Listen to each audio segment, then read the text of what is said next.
নমস্কার। আজকে একটি ভিডিও নিয়ে এসেছি, বিশেষ যোগ নিয়ে এসেছি। বিশেষ করে আজকে বৃষ লগ্ন জাতক জাতিকা বা বৃষ লগ্ন বৃষ রাশির জাতক জাতিকা, বৃষ লগ্নের জাতক জাতিকা, বৃষ রাশির জাতক জাতিকা, আর এদিকে হচ্ছে বৃশ্চিক লগ্নের জাতক জাতিকা, এদিকে বৃশ্চিক রাশির জাতক জাতিকা। তাহলে আপনাদের কি বললাম? বৃষ লগ্ন বা বৃষ রাশি, বৃশ্চিক লগ্ন বা বৃশ্চিক রাশি, এই দুটো রাশির কথা কেন বলছি বা এই দুটো লগ্নের কেন কথা বলছি? মে মাস 2024-এ বৃহস্পতি বৃষর ঘরে ঢুকেছে। সে মে মাসের 14-15 তারিখে 2025-এ বৃহস্পতি এই ঘরে আসবে। তাইলে এইখানে 2025 মে 15 তারিখ পর্যন্ত বৃহস্পতি এই ঘরে থাকবে, তারপরে এই ঘরে আসবে। তার জন্য আমি দুটো রাশির কথা বলছি বা দুটো লগ্নের কথা বলছি। যে সমস্ত জাতক জাতিকারা বৃষ লগ্ন বা বৃষ রাশি বা বৃশ্চিক লগ্ন বা বৃশ্চিক রাশি আছে, তাদের এই 2024 থেকে 2025 মধ্যে বিবাহ যোগ চলছে, তাও 2025 মে মাস পর্যন্ত, তারপরে থাকবে না। কিন্তু আপনারা যে সমস্ত জাতক জাতিকারা বিয়ে করতে যাচ্ছেন, কতগুলো পয়েন্ট আপনাদের বলছি। আপনাদের ছকটাও দেখে নেবেন, যাকে বিয়ে করতে যাচ্ছেন তারও ছকটা দেখে নেবেন। প্রথম কথা হচ্ছে বৃষ লগ্ন বৃষ রাশি 2024 থেকে 2025-এ তাদের বিয়ের যোগ চলছে। তাহলে প্রথম হচ্ছে দেখবেন ছক মিলিয়ে স্বামী স্ত্রীর মধ্যে মনোমালিন্য আছে কিনা বা অমিল আছে কিনা দেখবেন। যে কোনো রাশি হোক, বৃষ লগ্ন আর বৃশ্চিক লগ্নের বা বৃশ্চিক রাশি বা বৃষ রাশির লোকেদের বলছি, যাকে বিয়ে করতে যাবেন তার চন্দ্র যেখানে বসে আছে, যে হাউসে চন্দ্র বসে থাকুক না কেন, চন্দ্র যদি এখানে বসে থাকে, তার সপ্তম ঘরটা 1 2 3 4 5 6 7 এই সপ্তম ঘরে মঙ্গল আছে কিনা আগে জানুন, তাহলে একটা মাঙ্গলিক দোষ হলো। কিন্তু এই মঙ্গলের সঙ্গে যদি রাহু বসে থাকে, রাহু, রবি, শনি, কেতু, এই চারটে পাপক গ্রহ যদি মঙ্গলের সাথে রাহুও থাকতে পারে, মঙ্গলের সাথে রবিও থাকতে পারে, মঙ্গলের সাথে শনিও থাকতে পারে, মঙ্গলের সাথে কেতুও থাকতে পারে। যদি এরকম চন্দ্রের সপ্তমে মঙ্গলের সাথে কেতু, মঙ্গলের সাথে রাহু, মঙ্গলের সাথে শনি, মঙ্গলের সাথে রবি যদি থাকে, তাহলে স্বামী স্ত্রীর মধ্যে মিল থাকবে না। তাহলে বিয়ে করার আগে কুষ্টিটা প্রথম জেনে নিন, বৃষ লগ্ন বা বৃষ রাশি বা বৃশ্চিক লগ্ন বৃশ্চিক রাশির লোকেরা এই জিনিসটা আপনার ছকে বা অপর হ্যান্ডের ছকে আছে কি না। তাইলে কি হবে? মিল থাকবে না, হাজব্যান্ডের সাথে ওয়াইফের মিল থাকবে না। এছাড়াও যদি এই মঙ্গল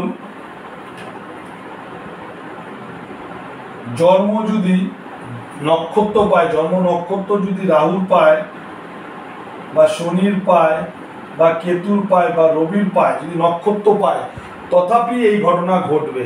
তাহলে প্রথম পয়েন্ট বোঝালাম, বৃশ্চিক রাশি, বৃশ্চিক লগ্ন, বৃষ লগ্ন বা বৃষ রাশি যাদের 2024 থেকে 25-এ বিয়ে হবে, তাদের এই পয়েন্টটা মনে রাখবেন, স্বামী স্ত্রীর মধ্যে মিল আছে কি না।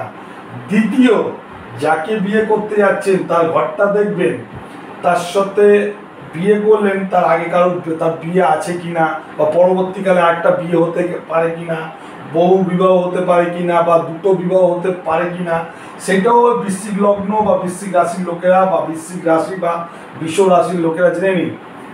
যে কোনো একটা লগ্ন, যাকে বিয়ে করতে যাচ্ছেন তার যে কোনো লগ্ন থাকতে পারে, 12টা ঘরের 12টা লগ্ন থাকতে পারে, তার মধ্যে যে কোনো একটা হতে পারে। যেই লগ্নটা হবে, ঠিক আছে, আমি ধরলাম মিথুন লগ্ন, সে অন্য কোনো লগ্ন হতে পারে, সিংহ লগ্ন হতে পারে, তুলা লগ্ন হতে পারে, বৃশ্চিক লগ্ন হতে পারে, কন্যা লগ্ন হতে পারে, মকর লগ্ন হতে পারে, কুম্ভ লগ্ন হতে পারে, যে কোনো লগ্ন হতে পারে, যাই লগ্ন হোক না কেন, এই লগ্নের সপ্তমপতি, এই লগ্নের সপ্তমপতি 1 2 3 4 5 6 7 এটা সপ্তমপতি, সপ্তম ঘর। 8 9 এটা নবমপতি, নবম ঘর। যদি এই নবমপতির মালিক যদি সপ্তমে থাকে এবং এই সপ্তমপতির মালিক যদি 1 2 3 4 চতুর্থে থাকে, তাহলে বহু বিবাহ দেখা যায় বা তার বহু বিবাহ বা বহু স্ত্রীর সাথে সম্পর্ক থাকবে। এটা একটা পয়েন্ট, এটা জেনে নেবেন। কাদের বলছি? বৃষ রাশি, বৃষ লগ্ন বা বৃশ্চিক রাশি বা বৃশ্চিক লগ্নের লোকেদের। এইবার দ্বিতীয় পয়েন্ট আসছি, তৃতীয় পয়েন্টটা হলো হয়তো বহু বিবাহ নাও হতে পারে, দেখা যাচ্ছে দুটো বিবাহ। 3 নম্বর পয়েন্ট, যে কোনো একটা, যাকে আপনি বিয়ে করতে যাচ্ছেন তার যে কোনো একটা লগ্ন ধরতে পারে, তার যে কোনো একটা লগ্ন হতে পারে। ধরুন মেষ লগ্ন হতে পারে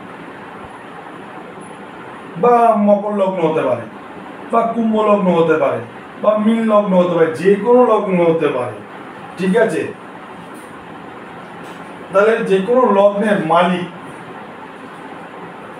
এই লগ্নের মালিক, যে কোনো একটা লগ্ন ধরলাম, এই লগ্নের মালিক, যে মালিক হবে, যে লগ্নটা হবে তার মালিক যদি সপ্তম ঘরে বসে থাকে, আর এই সপ্তম ঘরের মালিক যদি লগ্নে বসে থাকে,